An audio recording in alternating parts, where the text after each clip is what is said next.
Okay, you're having trouble, breakers tripping, you can't figure out what's going on. Hopefully this information can save you time, money, and getting a professional help. I get these calls all the time. Been dealing with them for decades. Sometimes I actually have to call an electrician because I can't get the issue. It's an odd issue. Different video.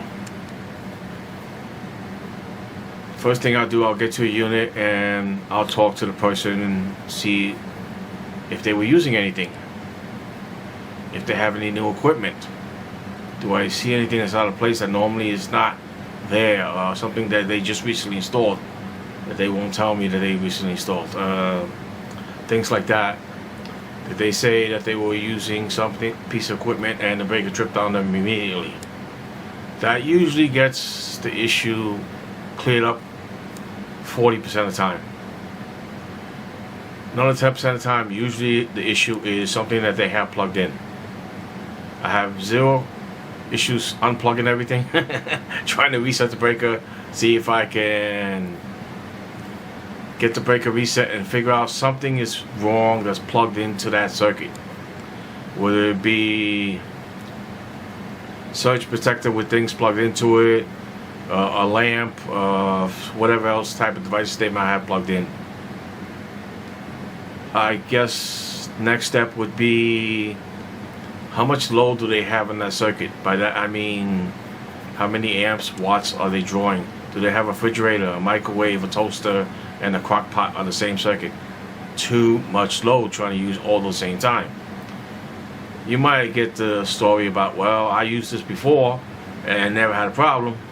And you have a problem now, kid. I actually have an amp meter that can test the amps being drawn on the circuit. And most breakers are rated, whatever they're rated to, they work about 80%. Not much higher than that, what they're rated to. They can actually trip if you pull that much current. So, things to be worried about. I know you guys are not going to have that, but understand if you have too much load on one circuit, using too much equipment at the same time, that's the reason you could be tripping the breaker.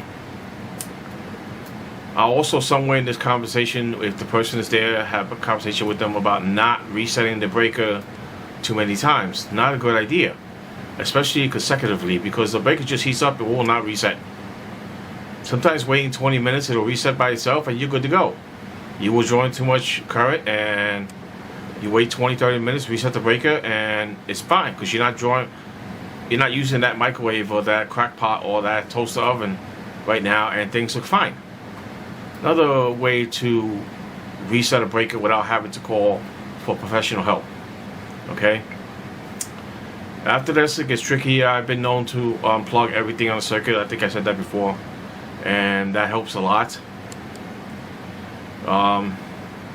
Now it gets more technical. I have to take covers off, outlets, switches, see if anything is arcing. Looks like it's arcing, darker than it should be, discolored, things like that. It gets trickier. I have to use my tools, my multimeter, outlet tester, all kinds of other equipment that I use for testing electricity. I'm not an electrician, and yes, I do need help at times. I hope this information helps.